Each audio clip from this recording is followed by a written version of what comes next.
para magkaroon ng twist, and syempre proud tayo mga boss, pinagyan po natin ng KMJL Surplus Trading. And sa taas naman is merong KMJL Surplus Trading. So ayan po yung side view niya mga boss. Ayan. So ikaw na lang po yung kulang, diretso na po kayo papuntang Sagada. Ayan. So presyo na siguro tayo agad mga bossing. So far nasabi ko na lahat. Kung siguro wala naman akong nakalimutan. Lahat ng andito mga bossing. Yun na po yung mga pinakita ko kanina. And ayan, hindi po ito budget meal mga boss.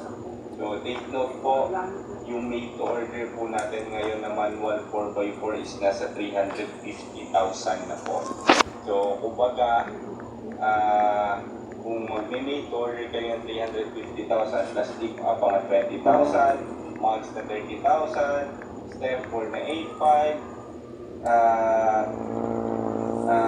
brand new na raised headlights, customized na carrier, ano ba ba, yung owning natin na nasa 17,000, yung ating interior na nasa 25,000-30,000, bumpers mga bossing na customized, I think aabot din yan ng 15,000, and yung tow gauge natin na nasa mga mahigit 10,000 din mga bossing, hindi ako nagkakulit. Lahat mga bossing, i-consider pa natin yung time and effort na nilaan natin dito para ma-achieve talaga mismo yung ganitong unit. And yun, makakasiguro po kayo mga bossing na kung mapapa sa inyo man to, syempre wala tayong ginaya talaga dito. So kumbaga hindi yung mga karaniwang nakikita talaga natin na pag may example ko lang, pag may steel bumper tayo, may mga kaparehas tayo ng design, carrier, yung mga aftermarket, but this time mga bossing, lahat talaga na makakaya nating ginawa dati para nang wala tayong maging kapareha at maging unique yung unit natin, nilaan talaga natin dito. So ayun, bonus na yun mga bossing. So ayun, presyo talaga is tumataginting na 550,000 pesos.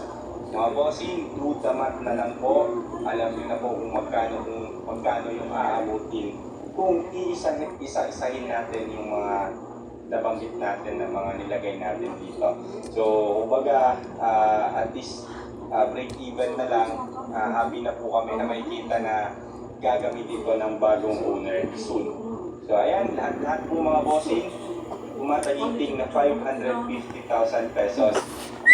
So, mga bossing, ngayon po ito, ngayon is July 30, and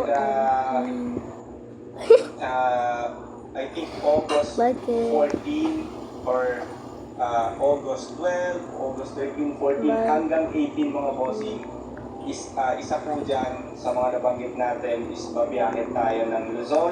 Meron tayong 4 units na i-deliver sa Luzon mga boss. So baka lang mahabol, especially kung taga Luzon ka, yan, pwede natin itong door-to-door delivery sa inyo mga bossing sa Luzon. Asa lang po tayo ng delivery fee.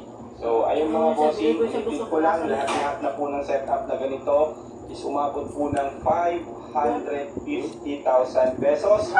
Jackpot na po yan kung totalin talaga natin mga boss, kung magkano yung inabot talaga natin dito. So ayun mga bossing, kung gusto mo lang and hindi na po kayo mag-aantay, especially sa pag-build nito and sa waiting time ng ating biyahe, pwede po natin itong isabay sa ating biyaheng Luzon this coming August 14 to 18 onwards. Ayan. So, pinakamatagal na yan mga boss, August 18, yung start talaga ng biyahe namin. Kung pinakamatagal, but target ko talaga is August 12, makakalis na kami. But depende na lang, baka may magiging adjustment pa, but pinakamatagal talaga is August 18. So, kung trip po yung unit na ito mga bossing, message na lang po kayo dito sa ating official Facebook page na KMJL Surplus Trading. And pwede din po kayo connect na sa aking Facebook account since medyo hindi tayo active ngayon sa Uy, ating Facebook nasali ang page. kontrano yan.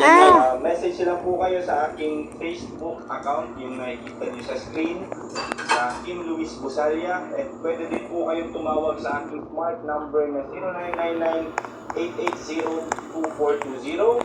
And yun lamang po mga bossing, and maraming salamat po.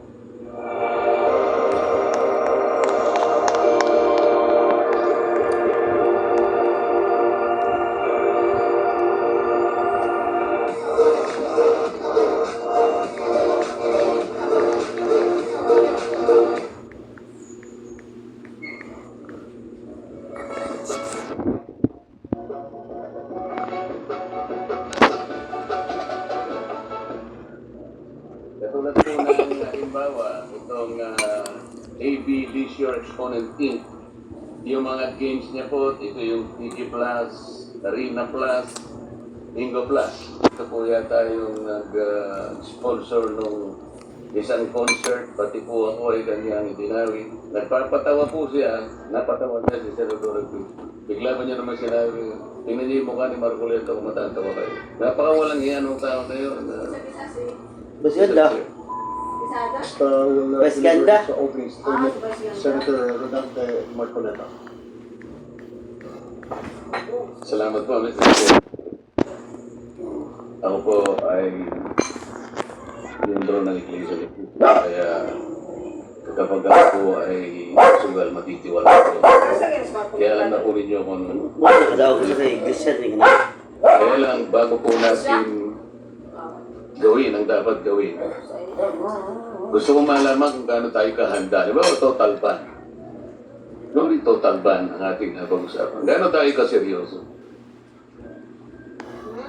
Kasi po, kunwari yung online gambling platforms, naisara natin lahat. Eh, paano yung waiting? Ako po, grade 1 pa lang ako, may waiting na sa akin. Hanggang ngayon, nandun pa rin po. So, nagsasara tayo, pero bukas tayo sa iba. So baka mamaya sabihin ng tao, di man totoo yung pinagsasabi ng mga senador na ito. Gusto ko, seryoso ha, gaano po tayo ka-seryoso na gawin natin lahat to? Kasi po, tingnan ninyo, sa public administration, meron po tayong mga key principles in public policy. Ang nakakanga pong public, key principle in public policy sa ganitong klase ng suliranin. Bibiyasa ko sa kawan sa ikaw niya, Bibi. Efficiency. Isang tinatawag pa rin itong Pareto optimality. Ano po ibig sabihin nun? It describes a situation where a state is supposed to allocate resources in a way that makes it impossible to make one very happy but also making the other very, very sad. Tingnan po ninyo, in accordance with the charter and the governing board of the PAGCOR, yung earnings are distributed as follows. 5% of winning goes to BIR as franchise tax. 50% of the 90% balance goes to the National Treasury as national government mandated income share. Cities hosting PAGCOR casinos are given fixed amount for the respective community projects. Ito po yung pang corporate income tax. 5% of the balance after the franchise tax and national government mandated income share goes to the Philippine Sports Commission for the country's sports development program. 1% of net income goes to the Board of Claims. Dangerous Drugs Board, 5 million a month. It provides funds for the implementation of comprehensive dangerous drugs for the establishment, maintenance, operation of drug rehabilitation centers, and the sports incentives and benefits Act. PAGCOR is also in coordination with the Department of Energy ay ini-implement po nila yung RA 9153 o the Renewable Energy Act of 2008. Tatas mo yata ito, Senator Sulim. Funding which will be sourced from 15% of PAGCOR's annual net income. Remaining balance PAGCOR's income is the fund to sustain the priority projects of the Office of the President. 50% of the national government share from PAGCOR's gaming income shall be transferred to PhilHealth to fund the Universal Healthcare Center. O iba paano po ngayon yan? Napakaraming tatamaan ngayon. Paano natin sasagutin ngayon ang biglaan sa ating mga kababayan ito? Nang hindi tayo pagsususpetsahan na gagaling-galingan ng mga senador na ito, pero baka wala rin magawa. Gusto nating iban talaga. Ako po, number one, gusto ko rin iban niya. But let's face it, bakit po naging salot ito, sabi ng ating chairman? Gaano kalaki yung salot? Bakit lumaki yung salot? Anong ginagawa ng PAGCOR? Ang PAGCOR po, sa aking pagkakaalam, kayo po ang may mandato nito, Presidential Decree, as amended by PD 1993, Executive Order 260, at saka RA 9487. Whereas, sabi po niya rito, let me read this, Mr. Chair. PAGCOR's operation has enabled the government to identify the potential sources of additional revenue, provided games of chance are strictly managed and made subject to close scrutiny, regulation, supervision, and control of the government. Bakit nagkaroon ng breakdown ng control, ng supervision, ng scrutiny? Bakit sa ngayon ngayon sa mga nagsipagsalita ng mga kasama ko ay lumala ng lumala and we're facing a social ogre, siguro. Ano po ang ginagawa ng DICT, for example? Kayo po ay magbabantay din dito. So ito po lahat pag-usapan muna natin. Sino-sino po ba ang may-ari ng mga online game platforms? Siguro po kailangan i-submit sa atin ang PAGCOR. Sino po yung malalaki talaga? Halimbawa po, sino ang may-ari ng AB Leisure Exponent Inc.? Sino yung may-ari ng Gabin Ventures Inc., GBI? Sino yung may-ari ng Playmate Leisure Solutions Corporation? Sino may-ari ng PhilWeb Corporation? 4 lang po yung babanggitin ko. I was informed that these 4 online gaming operators corner more than 80% of the entire market for this gambling operation. Sino po itong mga lalaki? Kilala ko po lahat ito, kaya lang gusto ko marinig sa PAGCOR. Isasubmit niyo po ba sa komite kung sino-sino ang may-ari ng mga gaming platforms na ito? Mr. PAGCOR, can you make a commitment na isubmit po ninyo? Your Honor, we will submit the list and the beneficial owners of all the companies that not only you have mentioned, but lahat na po yung kulang, 7 lang po kasi yung may lisensya. Meron pong purely online lang, merong physical casino at meron din online casino.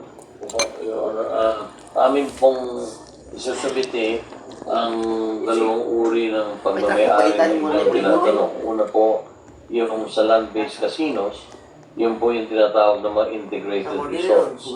So kung saan yun po ay may mga iba't ibang pag-aari din. Ngayon meron din po yung mga land-based casinos na yon na integrated resorts